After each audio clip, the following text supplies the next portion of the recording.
Medyo nakakatakot lang, baka sana hindi natin ma-experience. Ayoko ng mga ganong confrontation. Lalo na mga puti daw yung nila nangaras sa kanila. Masama nun, kasama niya yung pamilya niya, yung mga anak niya raw, nasa sasakyan din.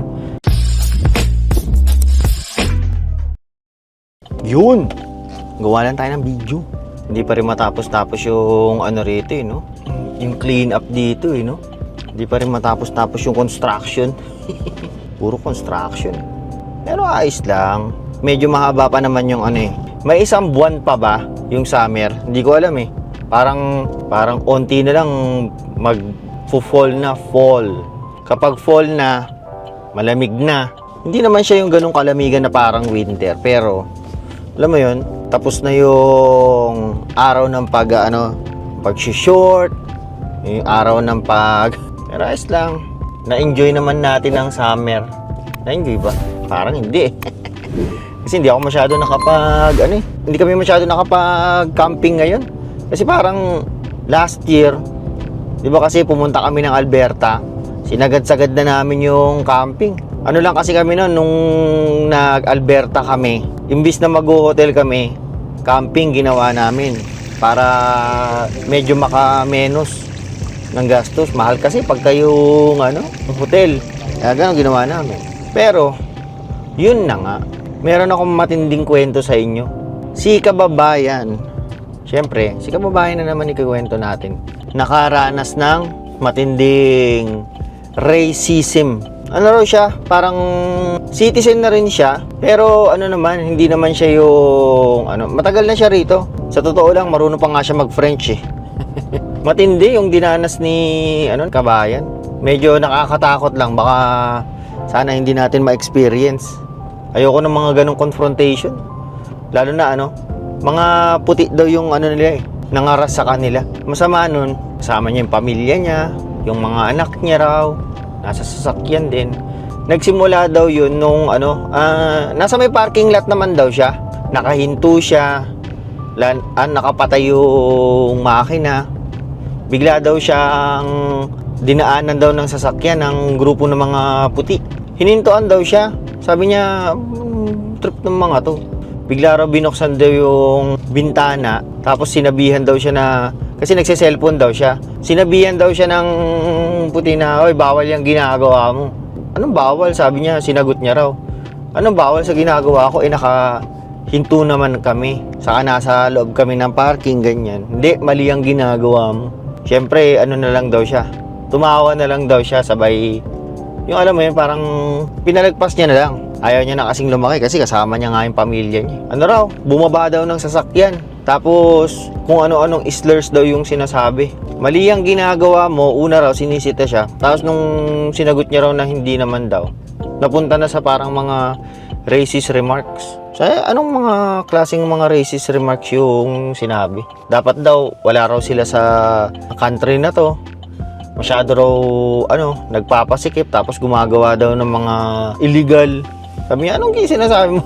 Sinasagot-sagot niya na raw Kasi parang, na raw, nakakaasar na raw, saka, mo yun? Pagka ganun kasi parang ng ego di ba?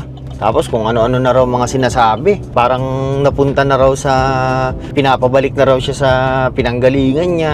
Sinabi niya, "Anong pinapabalik mo ka? Mas citizen here." Sinabi niya raw. "Nagbabayad ako ng tax tulad mo." Sabi niya. "Pero hindi ka dito pinanganak." Sabi. "Hindi ka dito pinanganak.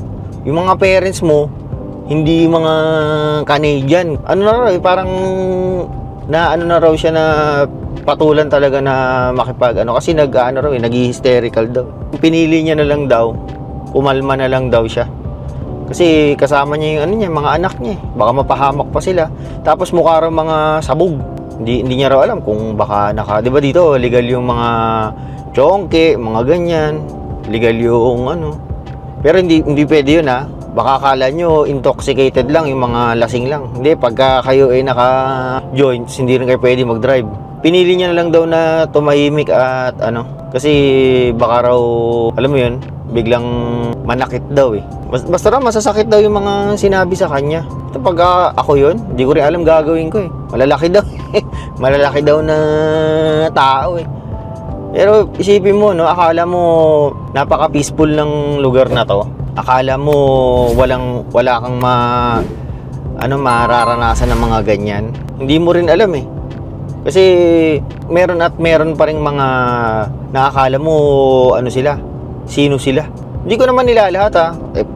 Sa totoo lang, yung mga kasama ko mga puti, mababait yung mga kasama ko mga puti.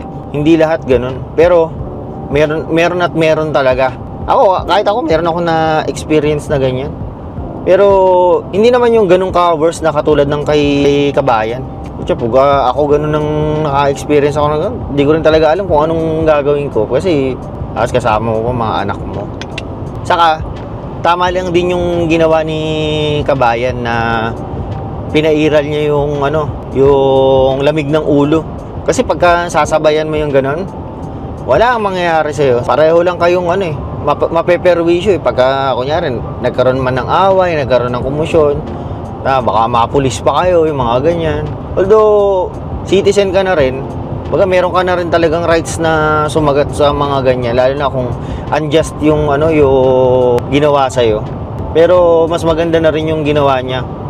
Para na rin to sa mga kababayan natin na yung mga nakakaranas ng bullying, yung mga nakakaranas ng racism.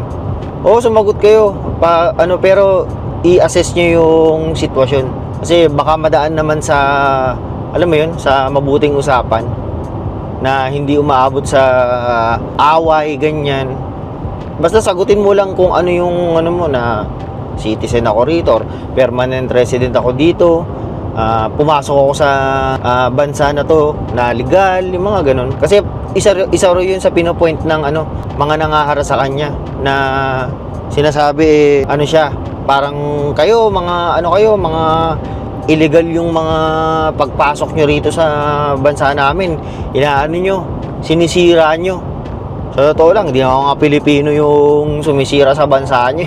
Kagabi, nanonood ako yung mga mga alam mo na, mga mekus-mekus. Tapos sila talaga yung mga pasaway.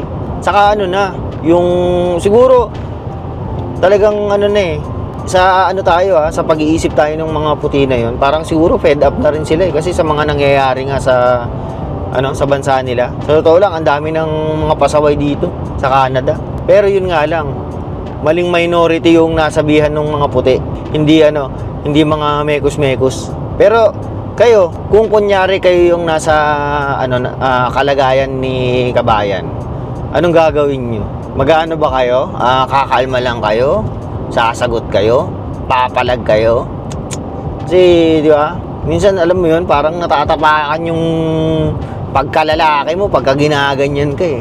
Di mo rin talaga alam kung ano yung... Kapag wala ka sa sitwasyon na yun, di mo rin talaga alam eh. Pero yun lang, nakakwento ko lang sa inyo yung na-experience ni Kabayan. Nakakatakot kasi baka mangyari sa akin. Titingin ako sa comments kung ano yung mga pwedeng, alam niyo yung gawin. Mga pwedeng maging reaction kung maka-experience ng ganun na. Sige na, ako'y bumabiyahe. Baka sabihin nyo, distracted driving. Hindi nakatingin lang ako sa kalsada. Parang may kinakausap lang nakatabi, ganyan. Sige na, like, share, subscribe yung mga alam nyo yun. Sige na, paalam.